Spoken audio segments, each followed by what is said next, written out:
Welcome everybody to tutorial number 9. On this tutorial we're just going to create a simple heat exchanger. We're gonna custom create it, and it's going to be a short one hopefully. And on the next one I'm going to show you how to add two little support system for that heat exchanger, and hopefully also how to add your heat exchanger as a equipment into your system or your drawing. So let's get started. So everybody should have this structure going on right now, including the pipes and the tank. First thing we're going to do, make sure that we're actually on our right layer. So from the home tab, go to layers. From the drop down menu, let's choose equipments. Perfect. And now what we're going to do, just select only your the grid, and under again home ribbon and visibility, go ahead and click on hide others. Perfect.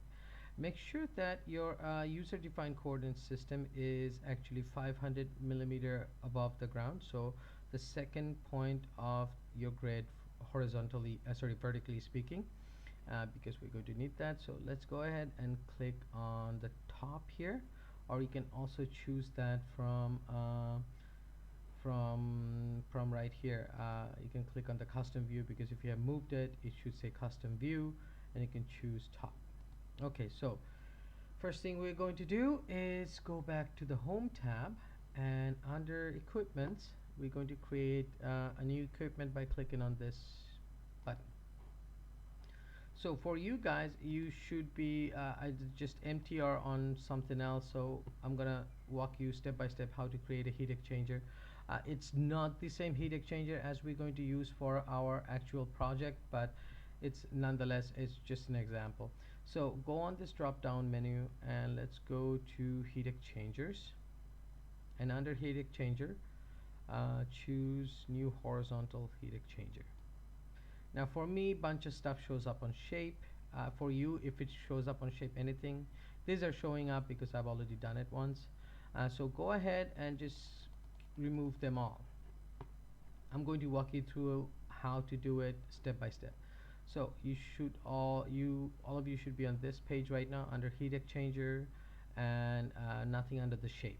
So go ahead and click on the add button.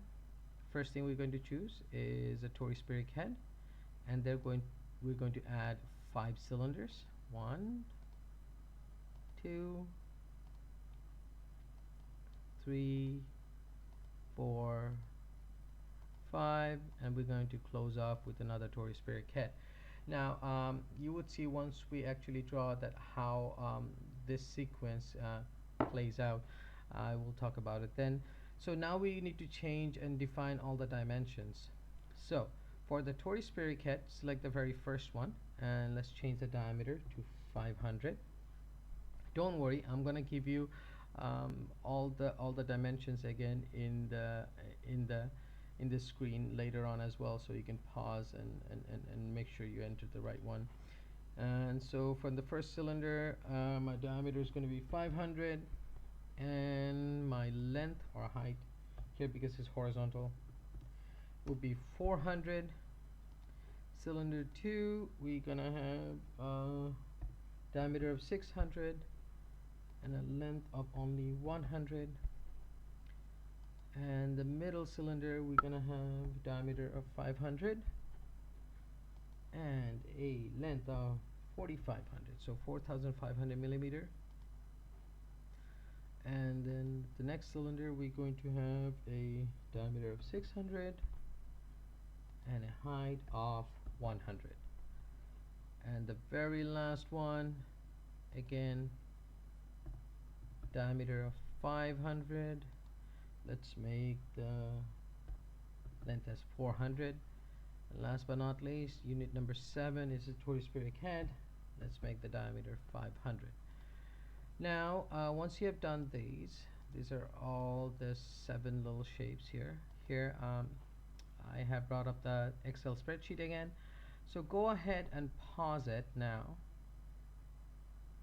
Okay, So now that you have gotten all those dimensions ready, let's go back to our little creative equipment what do you call window, and under the general, go ahead and click on tag, and we're going to assign the number 1.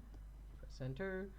And the elevation we're going to enter as 1000 millimeter. That means from our first platform it should be 1000 millimeter in the air.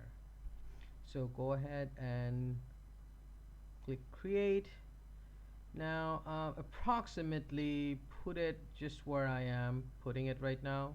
Doesn't really matter exact location, but just try to do it as much close to. Okay, so that's good enough. And the rotation, we'll keep it at 0 degrees. Press enter, or left click again. That should be it. Okay, let's take a look now how it looks. Okay, let's go back to SW isometric view, and we'll select our orbiter. Ah, here is a problem I can see. So for some reason AutoCAD is thinking I'm talking from the bottom, but I'm not, even though my user defined coordinate system is there. So all we're going to do is we're going to select our little what do you call heat exchanger, and start typing move. Then it's going to ask you to specify a base point. I'm going to specify that one and take it to that one. Now let's select our, oh, there we go, select our little thing again, heat exchanger. And if you don't have this properties window, just start typing properties and open this window, and let's see what it says on its elevation. Okay, see, this is the problem here. It still says 500, but we know that it's not. AutoCAD sometimes acts up. So for now, that's all we're going to do. Let's show all so we can see where it's exactly situated, so you guys can use it as a reference. As you can see, it's kind of floating in the air.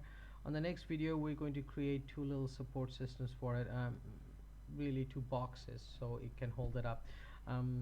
Either the manufacturer of that little heat exchanger would provide you guys with the design of a support system, or you will have a structural engineer doing it. So okay, that's all for this video. I will see you guys next time.